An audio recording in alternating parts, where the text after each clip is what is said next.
प्रगति से परेशान हैं, जो नहीं चाहते कि हमारे देश की लोकतंत्र की बात पूरे विश्व में तारीफ करके करी जाती है वो आगे भी हो, जो चाहते हैं कि हमारे देश की जो नींव है, आर्थिक मजबूती, सामाजिक मजबूती और सांस्कृतिक धरोहर, इसको कैसे नष्ट किया जाए, उसके लिए एक अंतर्राष्ट्रीय साजिश रची जा रही है। हम सब जानते हैं कि 26 जनवरी गणतंत्र दिवस का दिन हमारे लोकतंत्र के लिए सबसे पवित्र और पावन होता है। और इस 26 जनवरी को जिस तरह से एक सुनियोजित साजिश रची गई, हिंसा हुई, उससे हर भारतीय के दिल में पीड़ा हुई। कल एकदम से रिहाना को याद आ गई भारतीय किसान कानूनों की। उसमें हमने देखा किस तरह से ग्रेटा थनबर्ग वो भी बता रही थी कि भारत में लोकतंत्र को कैसा होना चाहिए। और जब आप कोई गलत काम करते हैं, जब आपके पास नीयत साफ नहीं होती है, तो सच बड़ी मजबूती से बाहर आ जाता है। तो एक ट्वीट ग्रेटा थनबर्ग ने डाला जिसमें एक टूल किट थी। यह टूल किट कम थी, अराजकता की स्कूल किट ज्यादा थी। और यह अराजकता की स्कूल किट क्या थी? यह बता रही थी कि किस तरह से भारत में विदेशी ताकतों ने हस्तक्षेप किया कि गणतंत्र दिवस में यहां हिंसा हो। कैसे जो मजबूती भारत ने दिखाई है श्री नरेंद्र मोदी जी के नेतृत्व में, 135 करोड़ भारतीयों की जो ताकत है, कुछ लोगों की आंख की किरकिरी बन गई है। और आपके समक्ष मैं ये बात जरूर बांटना चाहूंगा, ये जो अराजकता की स्कूल किट डाली गई, इससे एक बड़ा खुलासा यह हुआ, छोटा मोटा नहीं, बहुत बड़ा षड्यंत्र हमारे लोकतंत्र के खिलाफ किया जा रहा है। 1 GB डेटा, 1 GB मटेरियल, यह सब उपलब्ध कराया गया उन ताकतों को, शक्तियों को, कि कैसे हमारे देश को कमजोर करे। किसान कानून तो एक बहाना है, हमारा पवित्र लोकतंत्र इनका निशाना है। और ये दस्तावेज जो सामने आए, जो अब पब्लिक डोमेन में है,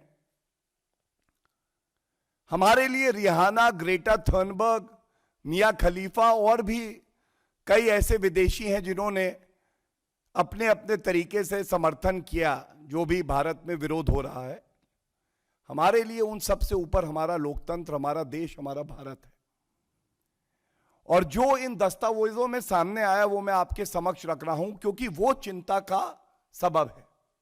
चिंता का सबब इसलिए नहीं कि हमारा देश मजबूत नहीं, नेतृत्व मजबूत नहीं, सेना मजबूत नहीं। चिंता का सबब इसलिए है कि ये विदेशी ताकत आखिर चाहती क्या है।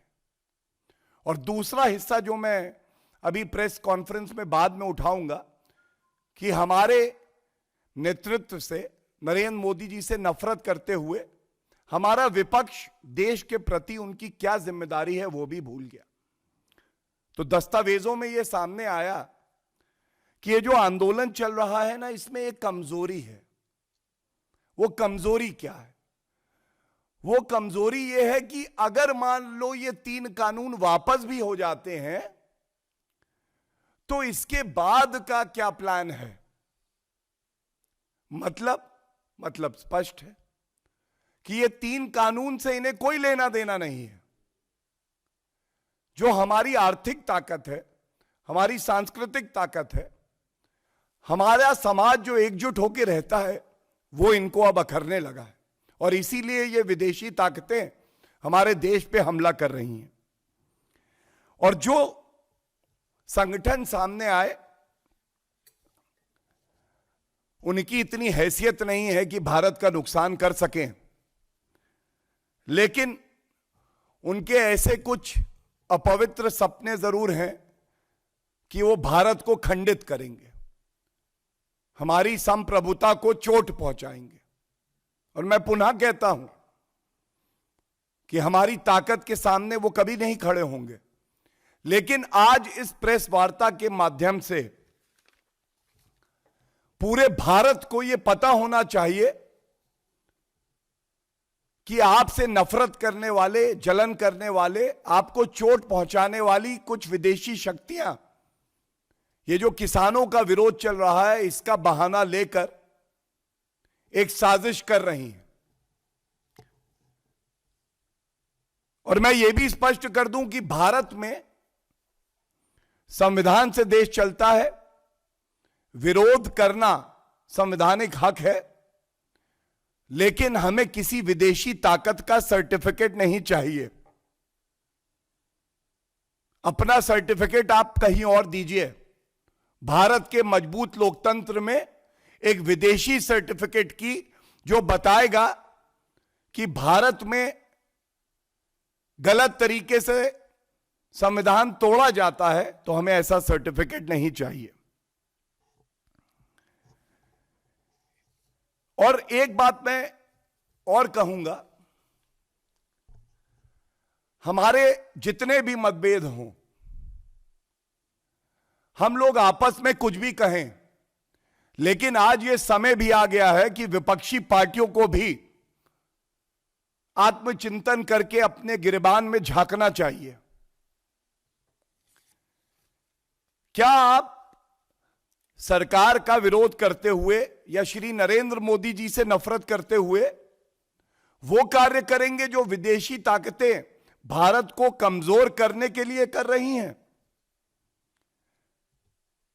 कल जब ये ट्वीट आए, ये सारे जो विदेशी लोग हैं, तो उसको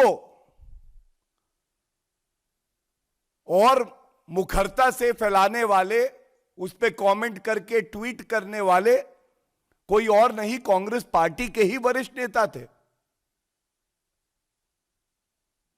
आपकी परेशानी सरकार से हो सकती है, भारतीय जनता पार्टी से हो सकती है, लेकिन कांग्रेस पार्टी, एक बात याद रखिएगा, देश मजबूत रहेगा तभी आपका वजूद रहेगा। देश को कमजोर करेंगे तो यह भारत में भारतीय जनता पार्टी का शीर्षस्थ नेतृत्व सहन नहीं करेगा। और सवाल यह भी उठ सकते हैं कि जब जब राहुल गांधी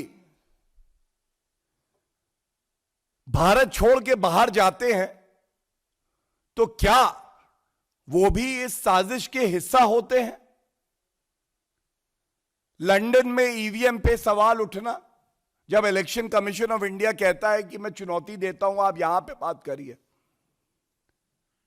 चाइनीज एम्बेसडर से मिलना, रात के अंधेरे में किसी को पता ना चल जाए, झूठ मीडिया पकड़ता है तो कहते हैं यहां मिले।